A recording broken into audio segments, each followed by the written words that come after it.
Reform UK leader makes massive pledge at launch of insurgent party's local election campaign, and says slashing Whitehall waste will pay for it.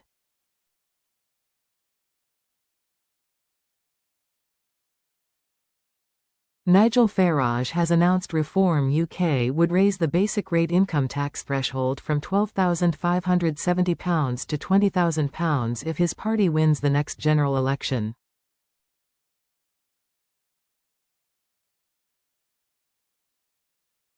At a major political rally on Friday to launch his party's local election campaign, he outlined that he would pay for this major tax cut by rooting out civil service waste at all levels.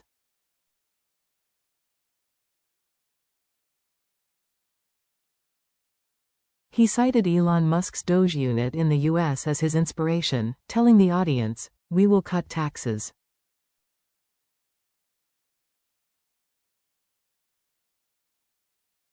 Nobody that earns less than £20,000 a year should pay any income tax whatsoever.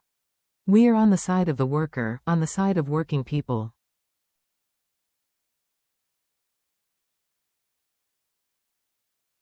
We want to insensitivize those on benefits to get off benefits and get back to work, and not have this nonsense of if you work for more than 16 hours you lose your benefits.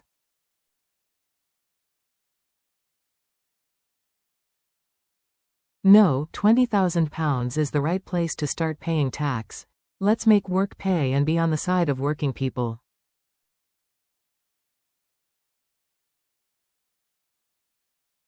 He also suggested reform will abolish inheritance tax not just for farmers, but for all Britons.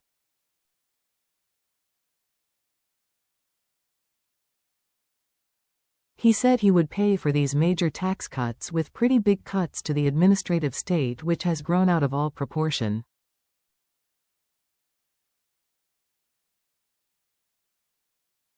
He said civil servants would be met with the threat of having to work from the office or be sacked.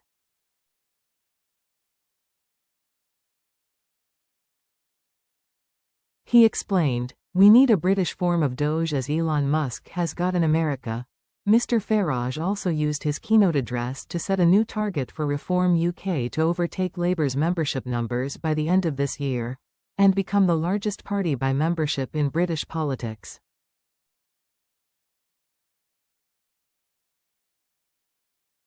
The war on waste continued with pledges to cut unnecessary spending at local council level.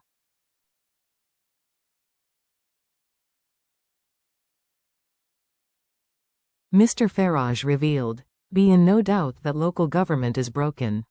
There are over 3,000 council staff in Britain earning over £100,000 a year.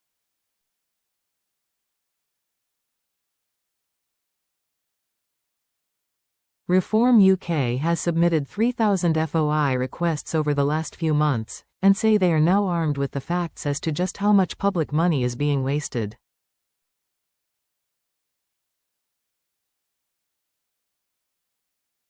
His speech was delivered at a huge political rally in the centre of Birmingham, to which Reform UK had sold 10,000 tickets.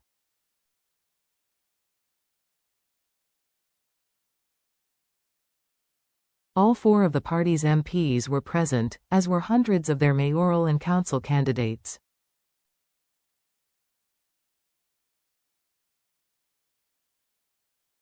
In the biggest surprise announcement of the evening, former UKIP and Brexit campaign mega-donor Aaron Banks was revealed as Reform's candidate for West of England mayor.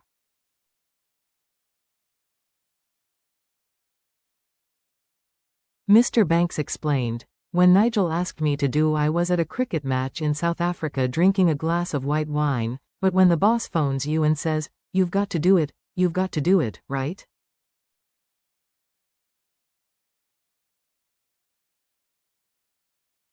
The stadium had been decked out in life-size shop fronts, bus stops and shuttered pubs.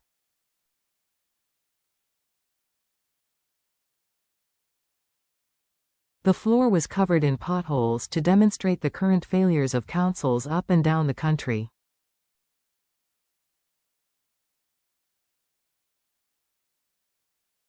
Mr. Farage entered the stadium riding a JCB pothole filler, lent to him by former Tory donor Lord Bamford, as a symbol of the biggest issue councils are failing voters over.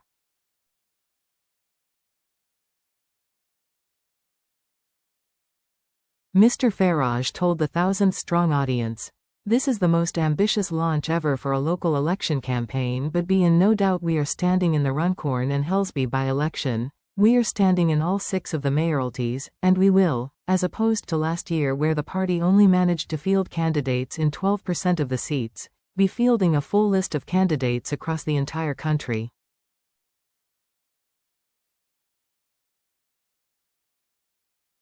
We remain furious that 5.5 million people, with no good reason, have been denied their vote on May 1 this year, but we will from this moment on concentrate on the cards that we have been dealt.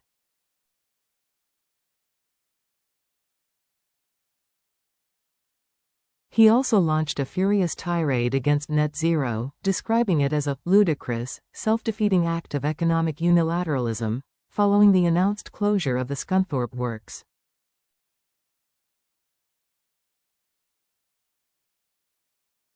Mr. Farage warned, "We now become the only member of the G7 that does not produce primary steel."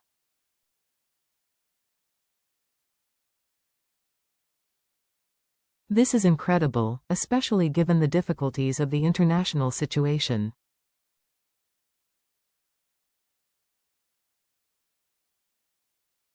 Steel is not just an ordinary commodity. It is a vital strategic asset,